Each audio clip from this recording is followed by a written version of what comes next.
Hello everybody and welcome back to the channel, and today I'll give you my full review of the HP Victus 16, specifically the model with the Radeon RX 5500M graphics. After testing this laptop with this particular GPU, I am convinced and I'm confident to tell you that if you're looking to purchase a base level HP Victus, then this RX 5500M Victus is the one to go for. Based on my testings, the RX 5500M has performed quite a bit better than the GTX 650, which makes this model of the HP Victus the best budget model to go for. In my opinion, this particular HP Victus provides the best value for money in the entire Victus lineup. I have covered the full gaming performance and thermals of this laptop in great details in another video, so I would recommend you to go and check that video out. It's linked in the description and in the I button above. So I'm going to keep this review short and simple. So without any further ado, let's get right into the video. Let's start with the build and design. I'm not going to beat around the bush. Let's address the elephant in the room with regards to the build. Does the display wobble too much? I would say yes, that it does wobble more than usual, but not enough to concern me. Typing aggressively or slamming the desk doesn't wobble the lid. I found the hinge to be quite smooth. Other than that, this is an all plastic build, but I do like the matte grey color and the overall look of the laptop, which looks stealthy and understated. Let's move on to the keyboard and the trackpad.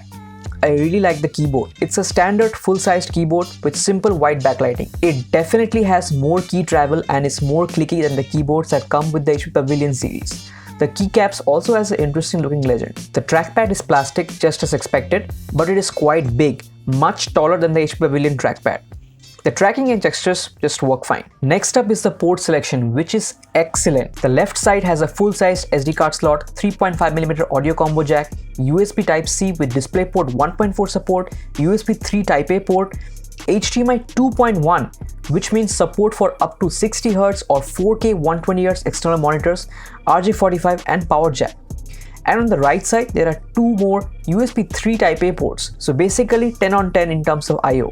Moving on to the display, which is a 16.1-inch 1080p IPS panel with a basic 250 nits peak brightness and 45% NTSC. The display runs at a refresh rate of 60Hz.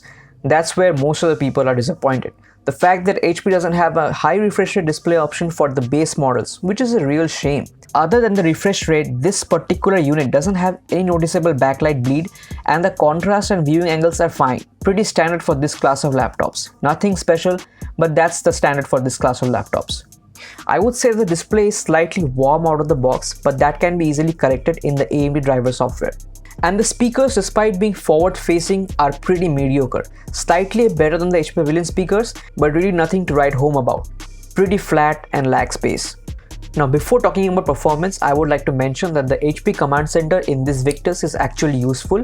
It has two power profiles, quiet for silent operation at the loss of some performance, and the other is default, which probably mimics whatever Windows power profile you have chosen. The good thing is that the Command Center provides the option to outright enable maximum fans, which I believe should be a must-have feature in all gaming or workstation laptops. Now for the performance, as I had suggested earlier, I would request you to go and check out my performance review, dedicated performance review for this laptop. However, in short, I would like to tell you that this particular HP Victus performs amazingly well. The Ryzen 5 5600H inside this HP Victus performs really well.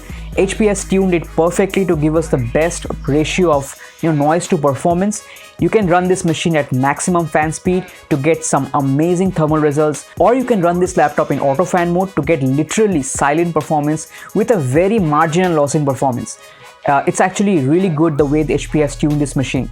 It is quite thermally efficient. At the same time, if you run the fans in auto mode, the performance drop is really negligible, and everything is like almost silent. You will love the performance of this laptop. And regarding the gaming performance, I have told multiple times the Radeon RX 5500M is well and truly better than the GTX 650 Ti, and I've covered everything in great details, as I've said multiple times. Go and watch that video.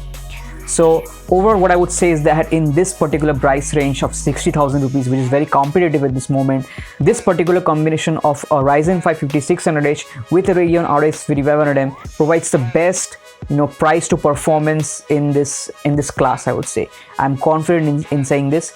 Both the Ryzen CPU and the Radeon GPU go hand in hand to give you great performance, and you will really not be disappointed. Lastly, regarding battery life, I didn't have enough time to test this laptop to give you a concrete number, but based on my experience with the HP Pavilion with the Ryzen 5 4600H and the GTX 6050 with a 57.5 watt hour battery, this particular Victus with a huge 70 watt hour battery should give you really good battery life. I would expect it to touch the 7-hour mark every time in any kind of light office work productivity applications.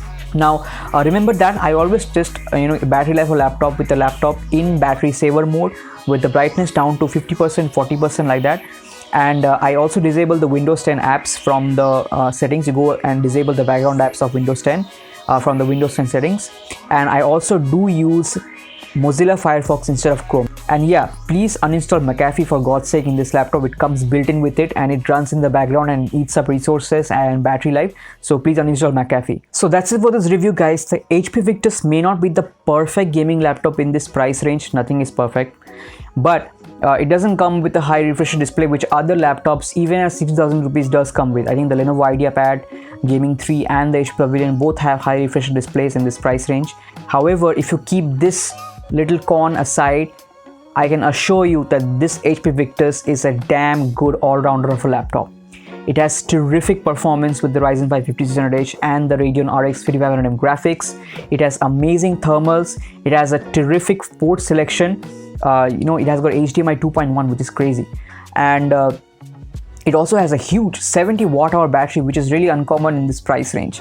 So even though it doesn't have a high refresh display, you really have to think that how much is the high refresh display worth it to you? Do you play a lot of esports or you don't? So based on that, you have to make your purchase. So overall, I would say the HP Victus with this particular GPU is a really good option in this price range. So that's it for this video, guys. Thank you so much for watching. If you're new to the channel, then please consider subscribing because a lot of content is coming up. I'm really trying to get to 6,000 subscribers as soon as possible. And also, if you want to purchase this laptop, there are links down in the description which helps out the channel if you purchase from those links.